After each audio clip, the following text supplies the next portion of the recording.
Hello, everybody. Welcome back to Timberwolves Takeover. I'm your host, Pablo. This is a show where every week we take 5 Timberwolves topics and we chop it up on them. It's been a really good week this week. We've won 4 straight games, so it's really easy to talk about the Timberwolves.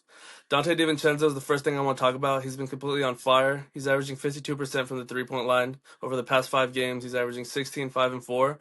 So he's been great. There's a couple games where he's hit daggers. The Hornets game, he hit a shot that was deeply contested, and it completely took the life out of the Hornets. On top of that, he's been really good with Nickeil Alexander-Walker. They've had really good chemistry. They've been playing defense together, running the fast break, getting steals. There was one game where Nickeil got the steal, passes out to Donte. Next game, Donte got the steal, passes out to Nickeil. So their chemistry together has just been awesome. Nickeil isn't necessarily shooting lights out, but he's been hitting the big shots in the fourth quarter, so props out to Nickeil Alexander-Walker. The next thing I want to talk about is Kevin Durant, the possibility of him joining the Timberwolves over the offseason. It's a thing where people think we're going to give up a haul for Kevin Durant, but I highly doubt that Tim Connolly is going to go that direction.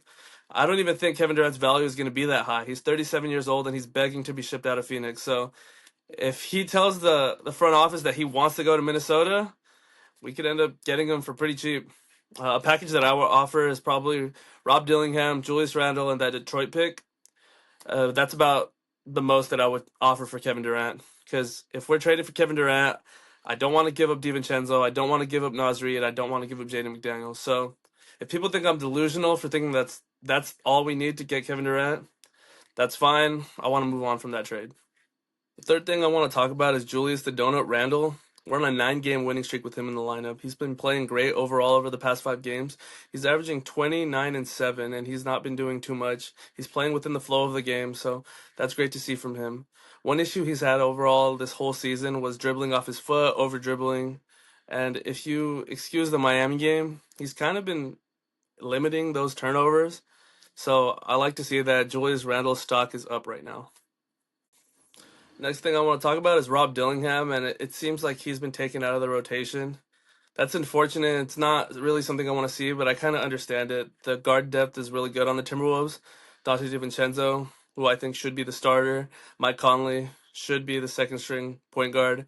And there's just no room for Rob Dillingham right now. I think this is how the lineup is going to be for the rest of the season.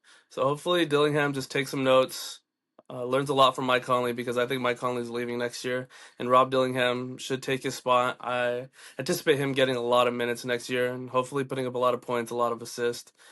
I personally like what I've seen from him so far, especially him being a 19-year-old.